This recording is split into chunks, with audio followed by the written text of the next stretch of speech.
Welcome to intellectuals Avenue. आज हम Sylvia Plath की जिस पोइम को डिस्कस करेंगे उसका टाइटल है लेडी लेज़रस। ये पोइम टोटल 28 टेरसेट्स पर कंसिस्टेड है। टेरसेट का मतलब है 3 लाइंस पर कंसिस्टेड स्टेंजा। तो 28 टेरसेट्स पर कंसिस्टेड होने की वजह से इस पोइम की टोटल लाइंस की स्ट्रेंथ है 84। इस पोइम में पोइटस ने सुसाइड अटेम्प्ट्स का जिक्र किया है कि वो किस तरह से इस दुनिया से रुखसत होना चाहती है। ये पोइम 1962 में लिखी गई, जिसमें पोइटस कहती है I have done it again, मैंने दोबारा से ख़ुदकुशी करने की कोशिश की है। 1 ईयर इन एवरी 10, मैं हर 10 साल बाद ख़ुदकुशी करने की कोशिश करती हूँ। आई मैनेज इट, मैं इसे मैनेज कर लेती हूँ, मैं इस काम को संभाल लेती हूँ। यानी मुझे पता है कि हर 10 साल बाद मैंने लाजमन ख़ुदकुशी करनी है। A sort of walking miracle, ये एक किस्म का चलता फिरता मौजज़ा है। यहाँ वॉकिंग मिरेकल से मुराद लज़ारस है। लज़ारस एक बिब्लिकल कैरेक्टर का नाम है जिसको डेथ के बाद दोबारा से ज़िंदा कर दिया गया था। लेकिन लेडी लेज़रस किसी किस्म का कोई कैरेक्टर नहीं है, ये पोइटस अपने आप को डिक्लेयर कर रही है। वो कहती है my skin bright as a Nazi lampshade, और मेरी जिल्द बिल्कुल नाजी लैम्पशेड जैसी है। यानी जो नाजी पार्टी के लोग थे, हिटलर के जो फौजी थे, वो जर्मन ज्यूज़ को मारने के बाद जो उनकी स्किन थी उसके साथ लैम्प शेड बना लिया करते थे। तो वो कहती है कि मरने के बाद मेरी जिल्द का भी नाजी लैम्प शेड बन जाएगा। माई राइट फुट, और जो मेरा दायां पाँव है, अब पेपर वेट, वो एक पेपर वेट की तरह बहुत भारी हो गया है। माई फेस अ फीचरलेस, यानी मेरे चेहरे के कोई खतोखाल बाकी नहीं बचे। फाइन ज्यू लिनन, और मेरा जो चेहरा है वो एक उम्दा किस्म की ज्यू लिनन की मानिंद, लिनन के कपड़े की मानिंद हो गया है। पील ऑफ द नैपकिन, जब मेरे ऊपर से रुमाल हटाया जाए। ओ माई एनमी, ए मेरे दुश्मनों, यानी जो मुझे सुसाइड अटैम्प्ट नहीं करने देते, जो मुझे ख़ुदकुशी नहीं करने देते, तुम मेरे दुश्मन हो, तुम मेरे ऊपर से कपड़ा हटा लेते हो। डू आई टेरिफाई, क्या मुझे तुमसे खौफ खाने की ज़रूरत है। द नोज़, मेरा नाक है। द आई पिट्स, मेरी आई बॉल्स नहीं है बल्कि उनकी जगह आँखों के गड़े हैं। The full set of teeth, और मेरे दांत हैं, यानी मेरा जिस्म भी एक डेड बॉडी की मानिंद है। द सावर ब्रेथ, और मैं बहुत ही तल्ख किस्म की सांसें लेती हूँ। Will vanish in a day, और ये सांसें भी एक दिन ख़त्म हो जाएंगी। यानी मेरे जिस्म के तमाम अज़ा, नाक, आँखें और दांत ख़त्म हो जाएंगे, और इसके अलावा मेरा सांस भी एक दिन ख़त्म हो जाएगा। सून सून द फ्लैश, और जो मेरा गोश्त है, the grave cave it will be, इसे कब्र खा जाएगी। एट होम ऑन मी, और मैं बिल्कुल वहाँ रिलैक्स फ़ील करूँगी, मैं वहाँ घर जैसा माहौल ही फ़ील करूँगी, यानी कब्र की मैं बहुत जल्द आदी हो जाऊँगी।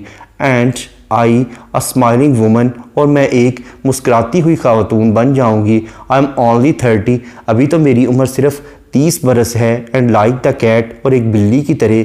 आई हैव 9 टाइम्स टू डाई, मुझे 9 मरतबा मरना है। यानी जिस तरह से एक बिल्ली मरने के बाद 9 दफ़ा दोबारा ज़िंदा हो सकती है, बिल्कुल इसी तरह से मैं एक बार मरती हूँ और दोबारा ज़िंदा हो जाती हूँ। यानी मेरी सुसाइड अटैम्प्ट को, मेरी ख़ुदकुशी की कोशिश को कामयाब नहीं होने दिया जाता।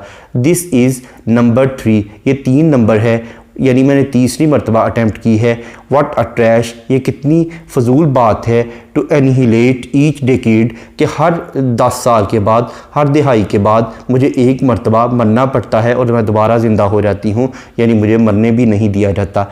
व्हाट अ मिलियन फिलामेंट्स, और 1 मिलियन के करीब दारे हैं, यानी बहुत से लोगों का हजूम है। मिलियन मार्च करके लोग मेरी तरफ आ रहे हैं ताकि वो मेरी डेड बॉडी को देख सकें। द पीनट क्रचिंग क्राउड, यानी वो मूंगफली चबाता हुआ जो एक हजूम है वो आ रहा है। शूव्स इन टू सी, वो मुझे देखने के लिए उमड़ आया है, वो भागता हुआ मेरी तरफ आ रहा है ताकि वो मुझे देख सकें।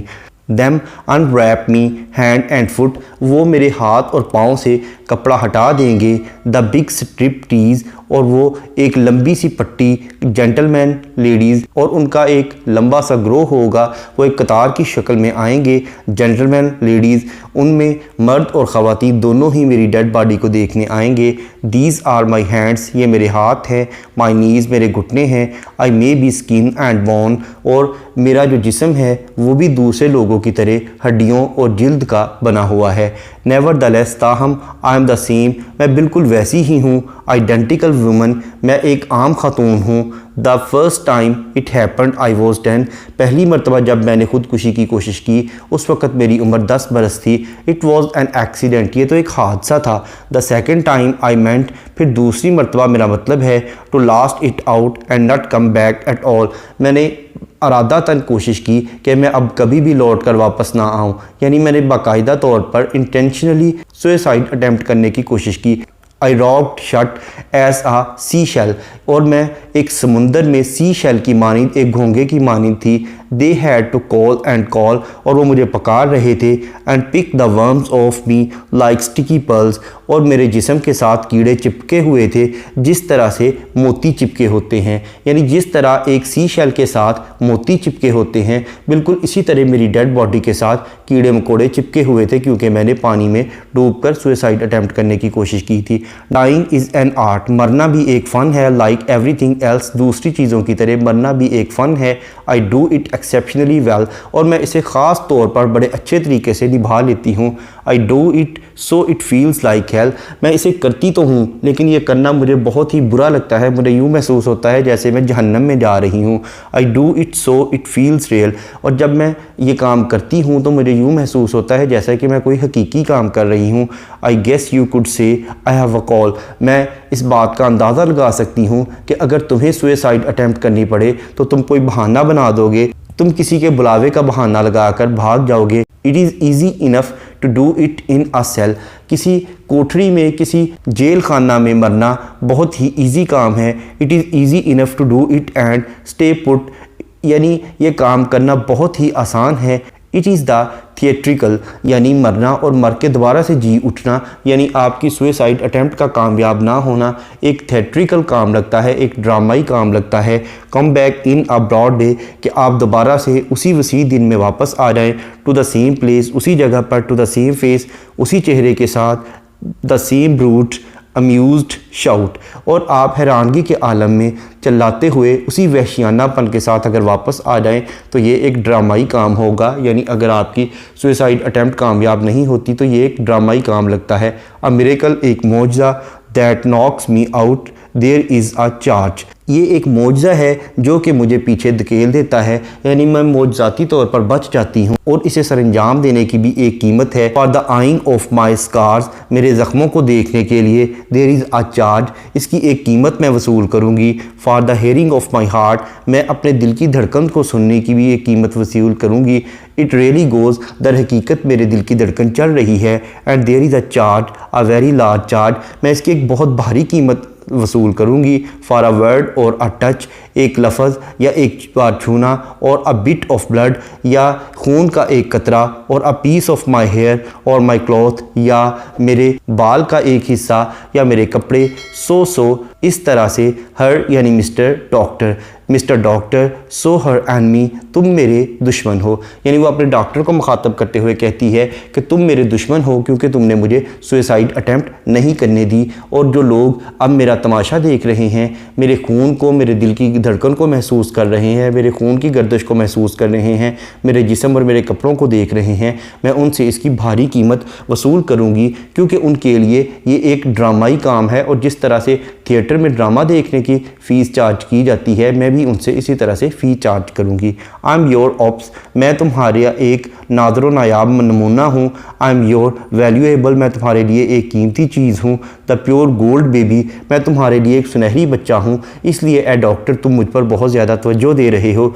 दैट मेल्ट्स टू अ श्रीक, जो कि एक चीख से पिघला देता है। आई टर्न एंड बर्न, मैं मुड़ती हूँ और जल जाती हूँ। Do not think I under estimate your great concern, यानी ये मत सोचो कि मैंने तुम्हारी कदर कीमत को बहुत घटाया है।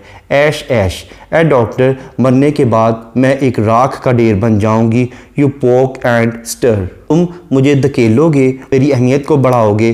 फ्लैश, मेरा गोश्त रह जाएगा, बोन हड्डियाँ रह जाएंगी। देयर इज़ नथिंग देयर, इसके अलावा कुछ भी नहीं बचेगा, यानी मेरे मरने के बाद कुछ भी बाकी नहीं बचेगा, महज गोश्त, हड्डियाँ और राख ही बाकी रह जाएगी। अ केक ऑफ सोप, मैं एक साबन का टुकड़ा बन जाऊंगी, यानी जिस तरह से डेड बॉडी को इस्तेमाल कर लिया जाता है इसी तरह से मेरी डेड बॉडी की भी डिफरेंट प्रोडक्ट्स बना दी जाएंगी। अ वेडिंग रिंग, और मेरी एक वेडिंग रिंग यानी शादी की अंगूठी बाकी बच जाएगी। अ गोल्ड फिलिंग, और मेरे दांत में जो सोने के साथ गोल्ड के साथ फिलिंग की गई है बस वो बच जाएगी, बाकी इसके अलावा गोश्त और हड्डियां ही बच जाएंगी। हर गॉड, ए खुदा, हर लूसीफर, ए शैतान, बी वेयर, मुहतात रहना। आउट ऑफ द ऐश, इस राख में से। I rise with my red hair, मैं अपने सुर्ख बालों के साथ दोबारा उठूँगी। And I eat man like air, और मैं हवा की तरह इंसानों को खा जाऊँगी, इन आदमखोरी करूँगी। यानी पोइटस को यकीन नहीं है कि वो दोबारा अगर सुसाइड अटैम्प्ट करे तो उसमें वो कामयाब होगी या नहीं होगी, इसलिए वो डाउट का शिकार है। इस पोइम का इंट्रोडक्शन, ग्लॉसरी, ट्रांसलेशन और एक्सप्लेनेशन को देखने के बाद अब हम आते हैं इस पोइम में यूज़ होने वाली लिटरेरी टर्म्स या फिगर ऑफ स्पीच की जानिब।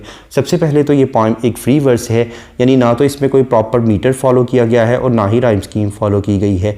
नेक्स्ट है सिमिली। सिमिली का मतलब है to compare two different things on the base of same traits, यानी दो मुख्तलिफ चीज़ों का एक जैसी सिफात की बुनियाद पर वाजना करना। जैसा कि इस पोइम की लाइन नंबर 4 और 5 में पोइटस अपनी स्किन को नाजी लैम्प शेड के साथ कंपेयर कर रही है, और लाइन नंबर 21 में वो अपने आप को एक बिल्ली के साथ कंपेयर कर रही है। उसके बाद लाइन नंबर 40 और 42 में वो अपने आप को एक सी शेल के साथ कंपेयर कर रही है। नेक्स्ट है एंजॉयमेंट। एंजॉयमेंट का मतलब है कि अगर किसी लाइन को पढ़ने के बाद उसकी प्रॉपर अंडरस्टैंडिंग डेवलप हो जाए तो ऐसी लाइन को एंड स्टॉप लाइन कहते हैं। इसके बरक्स अगर किसी लाइन को पढ़ने के बाद उसकी प्रॉपर अंडरस्टैंडिंग डेवलप ना हो बल्कि इसके लिए नेक्स्ट लाइन की सपोर्ट की ज़रूरत हो तो ऐसी लाइन को रन ऑन लाइन कहते हैं, और इस टेक्निक को एंजॉयमेंट कहते हैं।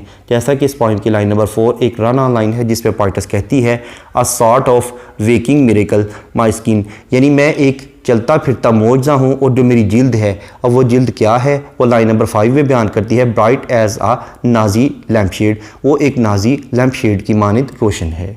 नेक्स्ट है इंटरनल राइम। इंटरनल राइम का मतलब है कि अगर पॉइंट एक ही लाइन में दो या दो से ज़्यादा राइम्ड वर्ड यूज़ करे तो इसे इंटरनल राइम कहते हैं। जैसा कि लाइन नंबर 17 में ग्रेव, कीव, ईट, लाइन नंबर 21 में लाइक 9 टाइम्स, लाइन नंबर 29 में बिग स्ट्रिप। इसके अलावा पोइटस ने बहुत से एलुजन्स यूज़ किए हैं, जैसा कि लाइन नंबर 4 और 5 को अगर हम देखें तो इसमें लाजारस और नाजी लैम्प शेड का एलुजन यूज़ किया गया है। नेक्स्ट है मेटाफर। मेटाफर का मतलब है किसी क्वालिटी की बेस पर किसी चीज़ को उससे बेटर या वर्स चीज़ डिक्लेयर कर देना, जैसा कि लाइन नंबर 4 में वॉकिंग मिरेकल को लाजारस के लिए इस्तेमाल किया गया है, यानी ये लाजारस का मेटाफर है। नेक्स्ट है अपोस्ट्रोफी। अपोस्ट्रोफी का मतलब है कि अगर पोइट किसी को एड्रेस करे तो इसे अपोस्ट्रोफी कहते हैं, जैसा कि लाइन नंबर 10 और 11 में वो लोगों को एड्रेस करते हुए कहती है peel off the napkin O my enemy. उसके बाद लाइन नंबर 79 से लेकर 81 तक वो गॉड और लूसीफर को एड्रेस करती है। नेक्स्ट है रिटोरिकल क्वेश्चन। इस पॉइंट के लाइन नंबर 12 में पोइटस ने एक रिटोरिकल क्वेश्चन पूछा है जिसमें वो कहती है डू आई टेरिफाई।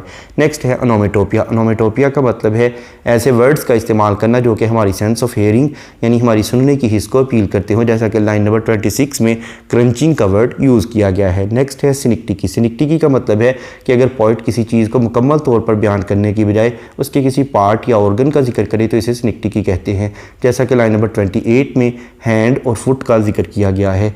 नेक्स्ट है कायुरा। कायुरा का मतलब है कि अगर पोइट किसी लाइन में पॉज या ब्रेक लेने के लिए यानी वक्फा लेने के लिए कोई पंक्चुएशन मार्क यूज़ करे तो इसे कायुरा कहते हैं, जैसा कि लाइन नंबर 44 में इज़ एन आर्ट के बाद कॉमा यूज़ किया गया है।